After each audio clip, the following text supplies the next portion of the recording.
What's up, guys? So I want to give my deck profile for my Chain Burn deck.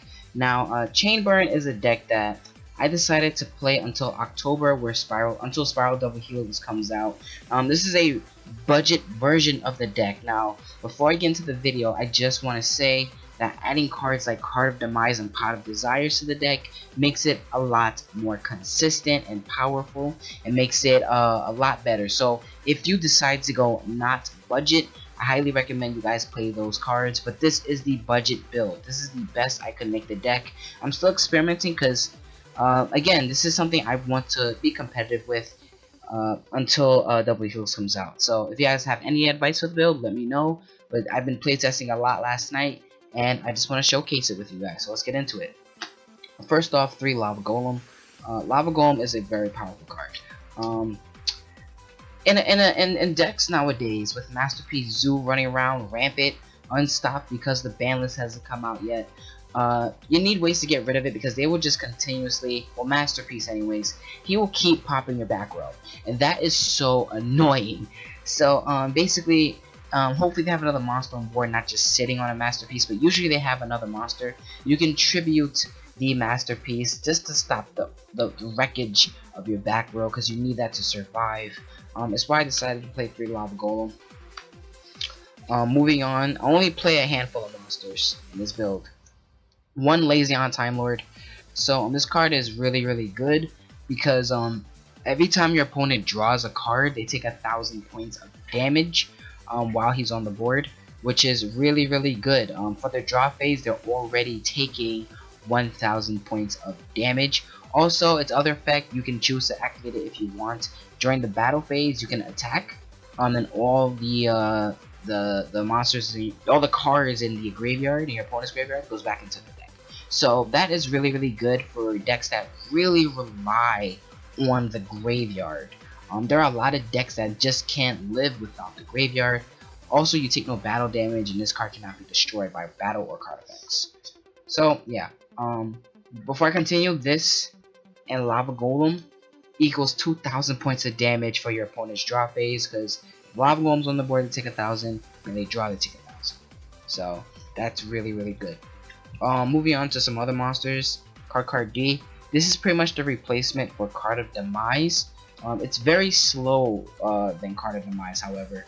Basically, you can normal summon this card, tribute it, and you get to draw 2 cards. But your turn has to end right there on the spot. If you special summoned, you can't use this card. I think so. Let me see. Yeah, you can't special summon during the turn and use this card. Which is why Card of Demise is just a better card. But for the budget version, this card is still pretty damn good. 1 Maxi for the final monster, because you need Maxi. Maxi is Maxi. Hopefully that card goes back up to 3. 2 Chain Strike, 2 Pop Duality. One of my friends is using one of my Poly Dualities for regionals, so I just had to give it to him. So I hope he does good. Regionals is tomorrow. 3 Secret Barrel. Now I'm going to the burn card. So 3 Secret Barrel, really good. Your opponent takes 200 points of damage for every card they control and in their hand. I don't know what it is, because even though your opponent knows you're playing Chain Burn, they will keep going off. They'll keep trying to plus constantly. So Secret Barrel is a really powerful card, because they have like 7 cards in hand, 4 cards on the board. So that's a lot of damage right there on the spot. 3 Just Desserts. This card is actually a $2 card, which is insane because it's so old.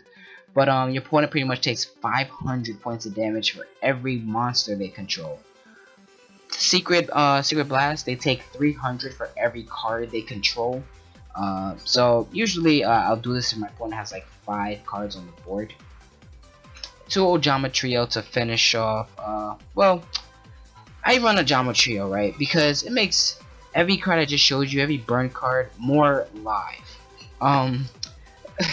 This card's stupid as hell. So Ojama Trio special summons 3 tokens to your opponent's side of the board. They are considered normal monsters. So basically, Secret Blast becomes more powerful because your opponent controls more cards. This card is just broken because they're instantly taking 15 if you activate Ojama Trio. So they're instantly taking 1500 plus 2 more monsters if they have it on their side of the board, and of course Secret Barrel because they control more cards. Really good. I would never take Ojama Trio out.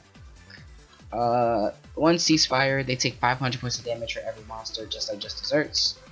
One ring of destruction, because if they have like a powerful beat stick on the field, like Blue Eyes, they take 3,000. You'll take it as well, but whatever. The combo I love and I got off a lot of times last night was these three. This combo was great. So basically, if you tribute two of their monsters to put a lava golem on their side of the board, and you normal summon this guy because you can normal summon him without tributing, and you have a ring of destruction, that's instantly 5,000 points of damage. So basically, you tribute on their standby, they take 1,000. During their draw phase, they take 1,000, and then use Ring of Destruction to pop the little lava golem on their side of the board, and then they take an additional 3,000. So that's 5,000 points of damage with just 3 cards on the board, which is insane. For some stall cards, three Threatening Roar, 1 Wabaku. This is, I feel, the perfect ratio. You can even go 3 Wabakus to 1 Threatening Roar. Just because even though you do want to see it, you kind of don't want to see it because you want to defend. You know, you want some kind of defense. I don't play things like Battle Fader in this build because they just clog the fuck up. But yeah. Basically, you can play Battle Fader though, or Scarecrow. Because look, this is the thing. This is the budget build, alright? If you're playing something like Card of Demise, you draw 3 cards, and if there are any one of these, you can just set it. Playing Card of Demise with a Battle Fader is bad. So this is made for the Card of Demise version. However, since this is a budget build, you can't replace these with Battle Faders and Scarecrows. Battle Faders and Scarecrows can be replaced with these 4 cards if you do not have access to Card of Demise. So yeah, that's why I run this ratio. But yeah, since I am gonna get a Card of Demise, I'm decided to go with that. 2 Magic Cylinder for some more defense. Blazing Mirror Force for more defense. 2 Mirror Forces for defense. With this ratio, I would still play the 1 Blazing, but these 2 change them to Storming, because you want more hand cards in your opponent's hand for more of your trap cards to go off and be more live. For some draw power, 3 Reckless Greed. This card's really good. 1 Accumulated Fortress. I'm not playing this card at 3 ever again. This card will make you brick so many times. And this card, Balance of Judgment. This card is amazing. I will go like +3, +4 with this card alone. It's common, which is insane.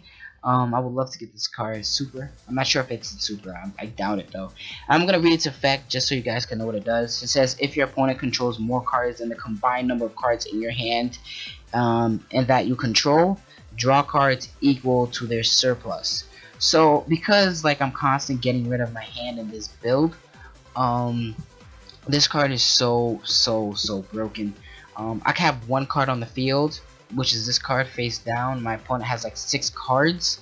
Activate, I go +5, which is amazing. So I will always play Balance of Judgment. Anyways, guys, that is it for my deck. That is 40 cards. So this deck, alright, I like it and I don't like it. I like it because it's an easy victory. It makes sense to play because nowadays there's just so much board presence. However, man, it doesn't feel good winning with this deck in my opinion. It just does not feel the best when I win with this deck, because it's like, for me, I'm a combo deck player. Like, you have to be really content in order to play this deck. Alright, so me as a combo deck player, it sucks setting 5 cards and then passing turn. You have to just really love this style to enjoy it, because I kind of don't enjoy it, even though I've been winning against True Kings and Monarchs and all the other decks I playtest last night and locals. I went 2-2 in tournament, but it didn't feel good winning. My opponent just, their look on their faces like, oh my god, I gotta deal with this shit. So if you are content in playing and you don't care if your opponent gets mad at you, definitely play this deck. I don't know how long I'll be playing it, to be honest with you guys, but I hope you guys enjoyed this deck profile. If you have any advice for the budget build, let me know in the comment section down below.